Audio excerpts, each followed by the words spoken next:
Jean 9, 39 à 41. Jésus dit, je suis venu dans ce monde pour un jugement.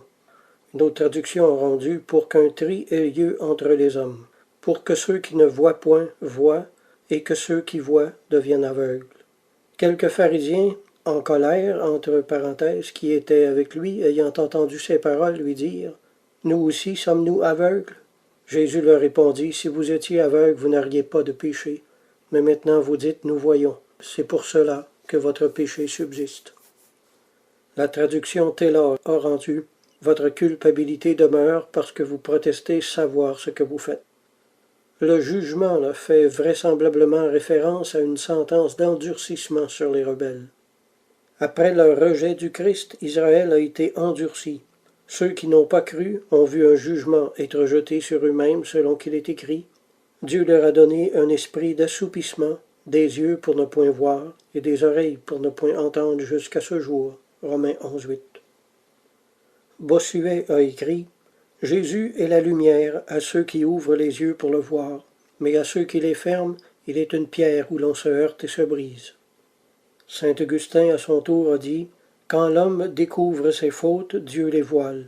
Si l'homme les voile, Dieu les manifeste. » Dieu a renfermé tous les hommes sous l'aveuglement, afin que tous mendient humblement la lumière.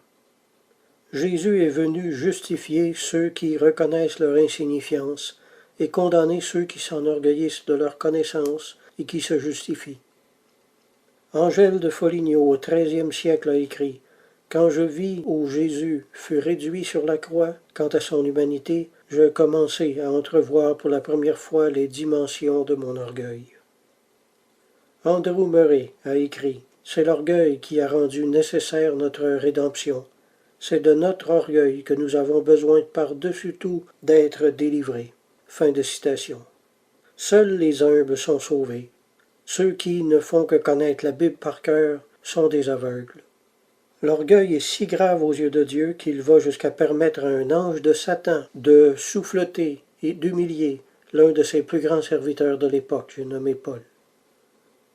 Frédéric de Lamennais, au XIXe siècle, a dit « L'orgueil a perdu l'homme, l'humilité le relève et le rétablit en grâce avec Dieu. » L'orgueil est une porte de fer verrouillée de l'intérieur, mais celui qui aura ouvert toute grande son âme au Seigneur n'aura pas de difficulté à l'ouvrir ensuite à ses frères et sœurs. Un orgueil vaincu rend propre à tous les ministères. Parlons un peu de l'origine de l'orgueil. En Ésaïe 14, 12 à 15, il est écrit « Te voilà tombé du ciel, astre brillant, fils de l'aurore, tu es abattu à terre, toi le vainqueur des nations. Tu disais en ton cœur, je monterai au ciel, j'élèverai mon trône au-dessus des étoiles de Dieu. Je m'assiérai sur la montagne de l'assemblée, à l'extrémité du septentrion. Je monterai sur le sommet des nues, je serai semblable au Très-Haut. Mais tu as été précipité dans le séjour des morts, dans les profondeurs de la fosse. » L'orgueil, c'est le pire de tous les péchés aux yeux de Dieu. Selon qu'il est écrit en 1 Timothée 3,6, « Il ne faut pas que celui qui aspire à la charge d'évêque soit un nouveau converti, de peur qu'enflé d'orgueil il ne tombe sous le jugement du diable. » C'est-à-dire que Dieu place son péché au même niveau de gravité que celui réservé au diable même, et lui réserve le même châtiment. C'est pas rien, là. Mais ça a été quoi le jugement du diable? C'est qu'à cause de son orgueil, il a été jeté en dehors du royaume de Dieu pour toujours. L'humilité mène à la gloire céleste et l'orgueil fait déchoir jusqu'à la damnation. Dans tous les écrits des anciens pères de l'Église, on traite très en profondeur le péché d'orgueil et ses conséquences. J'ai jamais compris pourquoi on n'en avait jamais fait autant. Dans les églises évangéliques, on parle de l'orgueil et de l'humilité très, très rarement, sinon jamais. On regarde sur Facebook, les exhortations à l'humilité et les conséquences éternelles de l'orgueil sont des sujets rarissimes. Puis quand on en parle, c'est un peu pour se moquer. Puis c'est à peu près tout, là. Même si tu crois être un bon chrétien, que tu sois même admiré par beaucoup, mon ami, si tu laisses l'orgueil régner dans ta vie, alors ce n'est pas le Christ qui y règne, mais un péché d'une gravité telle qu'il te coûtera le salut de ton âme. Le roi que nous servons est humble et doux, et personne n'entrera en sa présence sans sa ressemblance dans le cœur. L'orgueil, c'est le vice des boucs, l'humilité, c'est la vertu des brebis. L'orgueil, c'est notre ennemi numéro 1 dans le royaume de Dieu. L'orgueil n'entre pas au ciel, point barre. Si on en est rempli ou animé volontairement, on n'y entrera pas non plus. Les orgueilleux sont les seuls pécheurs perdus d'avance. Thomas Emerken, au XVe siècle, a écrit « Plusieurs recherchent qui est le premier et le plus grand dans le royaume de Dieu, lesquels ignorent s'ils seront même dignes d'être comptés parmi les derniers. » Les grâces de Dieu sont dangereuses, car mal interprétées, elles peuvent devenir les instruments de la destruction de celui qui les a reçues. Ne vous enorgueillissez jamais de vos dons, ils peuvent devenir les instruments de votre perdition. Que la vanité de nos glorieux accomplissements sur la terre ne nous fasse jamais perdre de vue la gravité de nos fins dernières. Les colères des orgueilleux sont terrifiantes, et leur personne est repoussante, mais la douceur des humbles est attirante pour les pécheurs. Prenons pour modèle ceux qui ont Jésus pour modèle. Ceux qui se sentent les plus riches dans le Seigneur ont peut-être le statut de sans-abri dans le royaume de Dieu, selon qu'il est écrit « Tu dis, je suis riche, je me suis enrichi, je n'ai besoin de rien, et parce que tu ne sais pas que tu es malheureux, misérable, pauvre, aveugle et nu. » Apocalypse 3,17. Ceux qui veulent être grands avec les grands se condamnent à la médiocrité aux yeux du Seigneur. Si Christ avait accepté que la foule le fasse roi, vous imaginez la déception de Dieu? Recherchez avidement ce que le Christ a fui expressément, n'est-ce pas le trahir? Pourtant, des multitudes de chrétiens ou d'ouvriers dans le Seigneur, contrairement à lui, pensent aujourd'hui le glorifier en recherchant la popularité.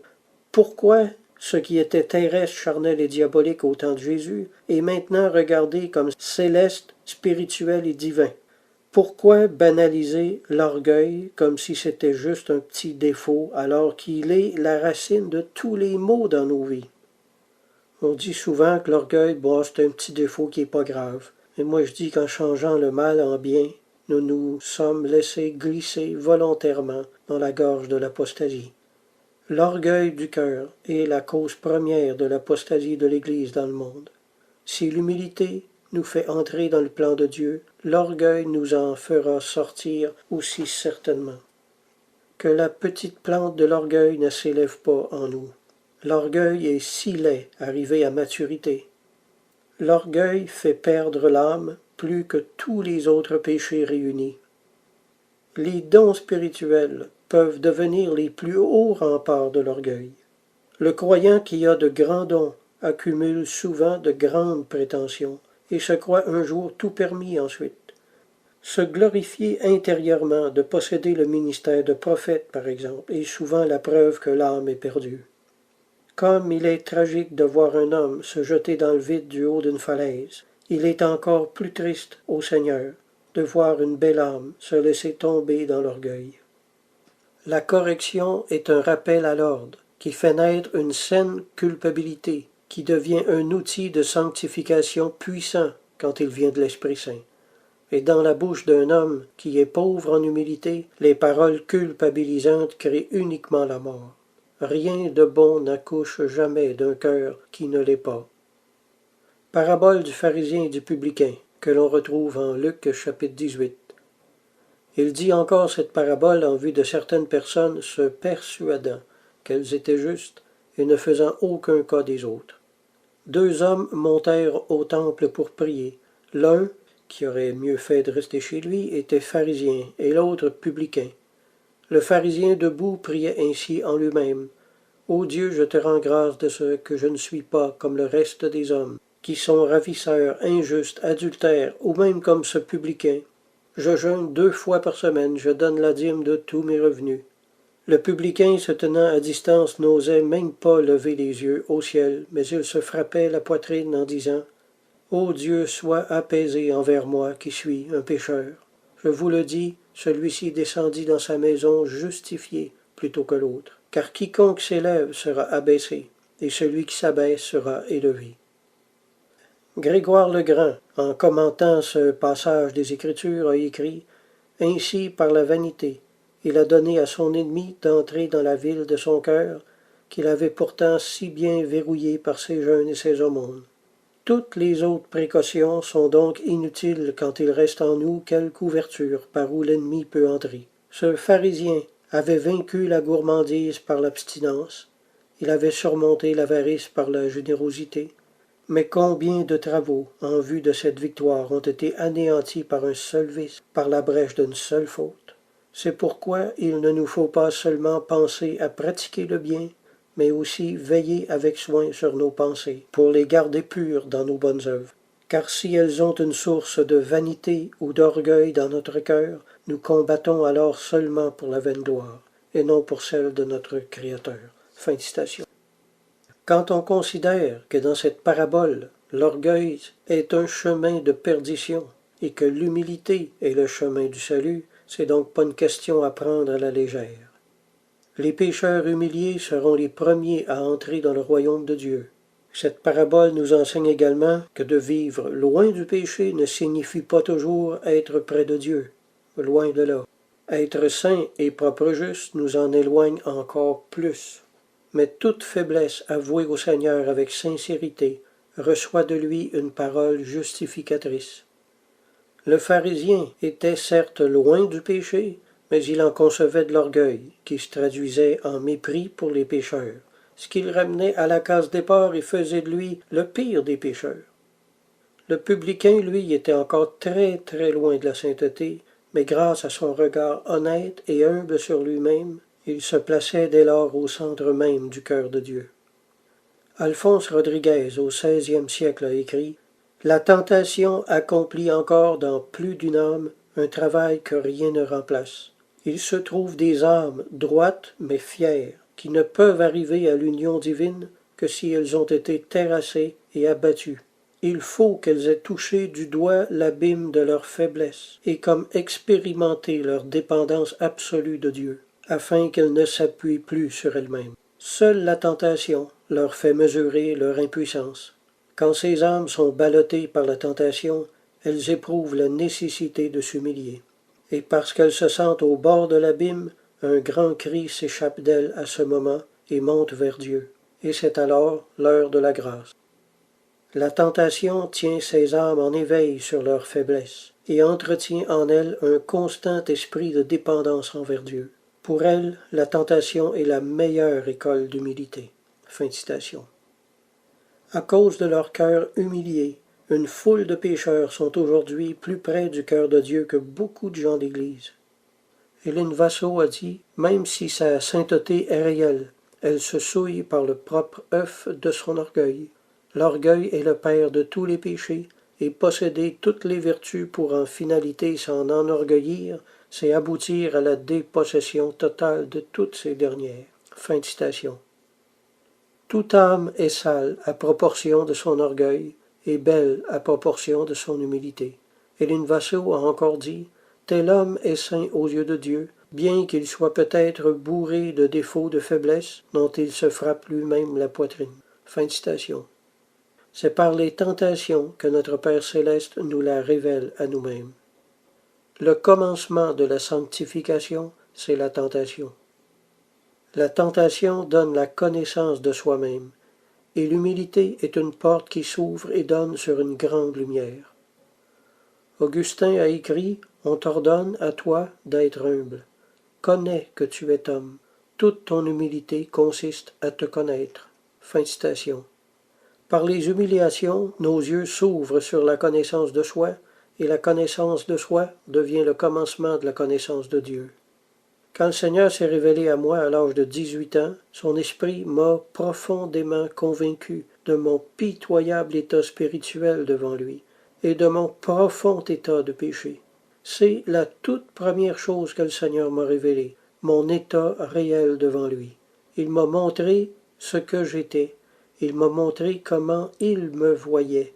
À cet instant-là, j'ai connu comme j'avais été connu de lui. Et ce que je voyais maintenant dans le miroir de sa lumière a achevé mon effondrement. Je suis d'abord tombé à genoux, ensuite je suis tombé sur ma face, puis des rivières de larmes ont coulé de mes yeux pendant 2 ou 3 heures. Dieu nous purifie par l'eau et le sang, dit l'Écriture. L'eau de nos larmes, l'eau de la repentance, et le sang qui purifie tous nos péchés. L'humilité du publicain sanctifiait ses faiblesses, tandis que l'orgueil du pharisien souillait sa droiture. L'humilité, là, c'est une marque d'élection. Le publicain était encore très loin de la sainteté, mais grâce à son regard honnête sur lui-même, il est arrivé au centre même du cœur de Dieu, au centre même du salut. L'humilité, la repentance et la confession sont des paliers de rapide perfection. En 39 ans de vie chrétienne, j'ai été beaucoup humilié par tous ces moments de faiblesse où j'ai péché pour ensuite souffrir de profonds et douloureux remords et de regrets. Mais le Seigneur ne m'a jamais abandonné entièrement. Il savait depuis toujours qui j'étais et ça ne l'a jamais empêché de me reprendre gracieusement dans son cœur à chaque fois. Dans toutes ces choses, dans tous mes combats, il ne m'a jamais laissé sans recours ni consolation. Aujourd'hui, je suis plus que vainqueur parce que je sais que je suis malheureux, misérable, pauvre, aveugle et nu. Le Seigneur m'a toujours enseigné les leçons les plus importantes par le biais de mes rechutes. Puis si mes larmes auraient été le moindrement acidifiées, là, il y a longtemps que j'aurais plus de visage. Mais comme lui, nous apprenons l'obéissance par les choses dont on souffre. À cause de leur conscience humiliée et ensanglantée par les péchés et les rechutes, une foule de pécheurs sont plus près du cœur de Dieu que beaucoup de chrétiens qui sont satisfaits d'eux-mêmes. Arnaud Dumouche a dit « Il y a beaucoup de chrétiens qui ne sont pas habitués à l'humilité. Il va falloir qu'ils apprennent. Il faut l'humilité pour entrer dans le ciel. C'est pourquoi les prostituées et les ivrognes entreront avant des chrétiens, des pasteurs, des pharisiens et des prêtres. » Fin de citation. La vraie conversion maintenant. En Luc 22, 31, Jésus dit à Pierre, « Et toi, quand tu seras converti, affermis tes frères. » C'est étourdissant de voir que même après 3 années à le suivre, Jésus ne considérait même pas l'apôtre Pierre comme converti. Pourquoi? À cause de son orgueil, sa bonne opinion de lui-même, de sa propre justice et de sa grande bouche. Ce qui m'amène à poser la question suivante, combien d'entre nous qui disons suivre Jésus sont dans le même état sans le savoir? Des croyants inconvertis de l'orgueil. Si l'orgueil n'est pas converti en humilité, tout le reste devient inutile et la foi devient sans force à produire le salut. La vraie conversion, celle qui sauve l'âme, est la conversion de l'orgueil à l'humilité. Tout le reste ne sert à rien. Le croyant religieux, c'est celui qui a du zèle pour Dieu mais sans l'aimer. Il accomplit tout pour lui-même, pour s'en glorifier, et sans vouloir se renoncer lui-même. C'est toujours l'orgueil qui est le moteur derrière tout ça. La conversion, c'est pas quelque chose que nous avons accompli une fois pour toutes dans le passé. Se convertir, c'est une œuvre continuelle, de tous les jours. À chaque fois que le Seigneur met le doigt sur quelque chose dans notre vie, qui lui déplaît, puis qui doit partir. La conversion est un voyage que nous avons commencé et qui ne doit jamais s'arrêter, sous peine de perdre notre premier amour, perdre la grâce et perdre son esprit. Tout nous a été donné, frères et sœurs, mais tout peut se perdre également. Il est également possible aux chrétiens de perdre l'esprit comme au sel de perdre sa saveur. Vincent de Paul, au milieu du XVIIe siècle, a écrit « Messieurs, qu'est-ce que sa vie, sinon une suite d'exercices d'humilité ?» Puis moi j'ajoute « Mais qu'est-ce que la nôtre, sinon une suite d'exercices à sa ressemblance ?» Fernand Fortin a encore écrit « L'âme qui s'est imprégnée d'humilité possède la garantie de son union à Dieu. » John Henry Newman, au XIXe siècle. Nous ne sommes pas appelés une fois, mais beaucoup de fois. Tout le long de notre vie, le Christ nous appelle. Il nous appelle toujours plus avant, de grâce en grâce, de sainteté en sainteté. Alors l'abandon de l'orgueil au profit de l'humilité, c'est une seconde conversion, celle qui donne les vraies racines en Dieu. Jean-Nicolas Groulx a écrit « je ne me croirai votre disciple que du moment que je pratiquerai cette vertu d'humilité. Thomas Emerken, malheur à ceux qui dédaignent de s'abaisser avec les petits, parce que la porte du ciel est basse et qu'ils ne pourront passer. Je rappelle 1 Timothée 3,6, il ne faut pas que celui qui aspire à la charge d'évêque soit un nouveau converti, de peur qu'enflé d'orgueil il ne tombe sous le jugement du diable. Si l'orgueil mène à la perdition, inversement, on en tire la conclusion logique, l'humilité mène donc nécessairement au salut. L'humilité, c'est la sœur du salut. Et inversement, tout orgueil est une barrière au salut. Garrigou-Lagrange a écrit « Devenez comme des petits enfants par la conscience de votre faiblesse ». Jésus a dit « C'est pourquoi quiconque ne recevra pas le royaume de Dieu comme un petit enfant n'y entrera point ». Luc 18, 17. Nicolas Groux a commenté ce texte en disant « Et quels sont ces petits auxquels l'Évangile est découvert? Ce sont les âmes droites, simples, humbles, amis de la vérité, qui ne désirent de la connaître que pour la suivre, qui lisent la divine parole à dessein de s'instruire, de s'édifier et de devenir meilleurs, qui ne comptent point sur la pénétration de leur esprit, mais sur la lumière d'en haut, à laquelle elles ont recours, qui bénissent également Dieu de ce qu'il lui plaît de leur dévoiler ou de leur tenir cachés. Tels sont ceux à qui Dieu découvre avec complaisance les vérités profondes de l'Évangile. » Fin de citation. C'est ma conviction, frères et sœurs, qu'on ne peut pas être orgueilleux et humble à la fois. On ne peut pas non plus être dans la neutralité et dire qu'on ne possède ni l'un ni l'autre. La vérité, c'est que l'humilité, c'est l'absence d'orgueil et que l'orgueil, c'est l'absence d'humilité. Alors soit on est humble ou soit on est orgueilleux. Il faut faire un choix de vie.